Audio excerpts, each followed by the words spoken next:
Pardi ઉમરસાડીનો Atal bridge પ્રવાસીઓ માટે બન્યો ન્યૂ હોટસ્પોટ। વીકેન્ડમાં લોકોનો ભારે ઘસારો। દરિયાના મોજા અને ખુશનુમા વાતાવરણ વચ્ચે લોકો સેલ્ફી લેતા અને યાદગાર પળો કેમેરામાં કેદ કરતા નજરે પડ્યા। જેમ જેમ પ્રવાસીઓની સંખ્યા વધી તેમાં સુંદર સ્થળની ગંદકી ન થાય તે જવાબદારી પણ પ્રવાસીઓની જ બને છે। પારડી તાલુકાનું ઉમરસાડી પ્રવાસન ક્ષેત્ર એક નવું સીમાચિહ્ન બની ગયું છે। અહીં નવનિર્મિત અટલ બ્રિજ હાલ પ્રવાસીઓ માટે આકર્ષણનું મુખ્ય કેન્દ્ર બન્યો છે। મોટી સંખ્યામાં પર્યટકો અહીં આવીને અરબી સમુદ્રની સુંદરતા અને કુદરતી નજારાની મજા માણી રહ્યા છે। શનિવાર અને રવિવારની રજાઓમાં અટલ બ્રિજ ઉપર પર્યટકોનો ભારે ઘસારો જોવા મળે છે। ખાસ કરીને વીકેન્ડમાં વાલીઓ પોતાના બાળકો સાથે અહીં સમય વિતાવવા પહોંચી રહ્યા છે। સમુદ્ર કિનારે અને બ્રિજની આસપાસ બાળકો વિવિધ રમતો રમીને મનોરંજન મેળવતા અને આનંદ માણતા જોવા મળી રહ્યા છે। આ નવું પર્યટન સ્થળ માત્ર સ્થાનિક લોકો પૂરતું સીમિત નથી રહ્યું। અહીં પારડી, વાપી અને વલસાડ ઉપરાંત પડોશી સંઘ પ્રદેશ દમણ અને સેલવાસથી પણ મોટી સંખ્યામાં સહેલાણીઓ આવી રહ્યા છે। દરિયાના મોજા અને ખુશનુમા વાતાવરણ વચ્ચે લોકો સેલ્ફી લેતા અને યાદગાર પળો કેમેરામાં કેદ કરતા નજરે પડે છે। ઉમરસાડી દેસાવાડ ખાતે બનેલો આ અટલ બ્રિજ ખૂબ જ ટૂંકા ગાળામાં એક લોકપ્રિય ટુરિસ્ટ હબ તરીકે ઓળખાવા લાગ્યો છે। પ્રવાસીઓના આ સતત વધી રહેલા ઘસારાને કારણે સ્થાનિક રોજગારીને પણ વેગ મળી રહ્યો છે। અહીં આવતા પ્રવાસીઓ દરિયા કિનારે કચરો ન ફેંકે અને સાફ સફાઈનું પૂરતું ધ્યાન રાખે તે ખૂબ જ જરૂરી છે। જેમ જેમ પ્રવાસીઓની સંખ્યા વધી રહી છે તેમ તેમ આ સુંદર સ્થળની ગંદકી ન થાય તે જોવાની જવાબદારી પણ પ્રવાસીઓની જ બને છે। પ્લાસ્ટિકની બોટલો, વેફર્સના પેકેટો કે અન્ય કચરો ગમે ત્યાં ફેંકવાને બદલે કચરાપેટીનો જ ઉપયોગ કરવો જોઈએ, જેથી આ પર્યટન સ્થળની સુંદરતા લાંબા સમય સુધી જળવાઈ રહે।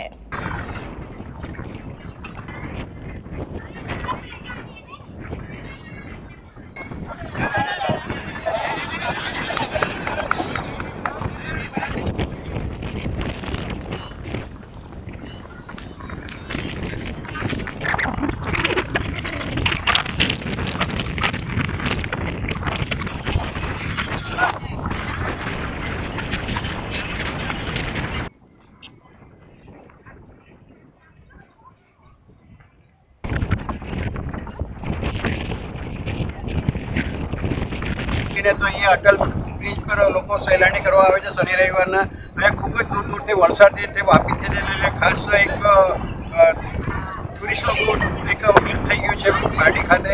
અને અહીંયા જોવા જઈએ તો સેમ આપણે સાબરમતી જે અટલ બ્રિજ તરીકે ઓળખવામાં આવે છે તેવી રીતે અહીંયા પારડી ઉમરસાડી દેસાઈવાડ ખાતે બી દરિયા કિનારે સુંદર વાતાવરણ કુદરતી વાતાવરણમાં અહીંયા બનાવવામાં આવ્યું છે।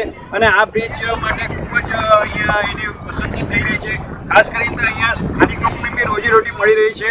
અને બહુ સરસ અને બહુ શાંતિ છે, વાતાવરણ એટમોસ્ફિયર બહુ સરસ। અહીંયા શનિ રવિવારના જે સહેલાણીઓ ખૂબ જ આવે છે અને અતિ આનંદ માણે છે બધા મોજની। સામે દરિયા કિનારો બી છે ને વાતાવરણ બી જુઓ તમે કેવું લાગે છે। ફર્સ્ટ ટાઈમ આવ્યા છે પણ બહુ સરસ જગ્યા, શાંત વાતાવરણ છે, સરસ નવું ચેન્જ લાગે। હા, હવે જરાક હોટલો ને એવું હોય તો જરાક એન્જોય છોકરાઓ માટે ખાવા પીવાનું। હા, બરાબર। બાકી વાતાવરણ કેવું લાગે અહીંયા જે બ્રિજ જે અટલ બ્રિજ તરીકે નામ આપ્યું છે બહુ સરસ, તે જરાક અલગ ચેન્જ લાગે। હા, દરિયો કિનારો બી મળી જાય, કઈ નવું લોકેશન મળે। તમે યાદ કરાવે ને તેને। તમે ક્યાંથી તમારું શું નામ? મારું નામ પંકજ કંસારા। સારા। ઓકે। આપણી સંકલ્પ ન્યૂઝ ચેનલને સબસ્ક્રાઇબ અને લાઇક કરો, બેલ આઇકન દબાવો, જેથી આવનાર ન્યૂઝ અપડેટ્સની નોટિફિકેશન આપના મોબાઈલ પર સૌથી પહેલા પહોંચે। Like, subscribe and share the video.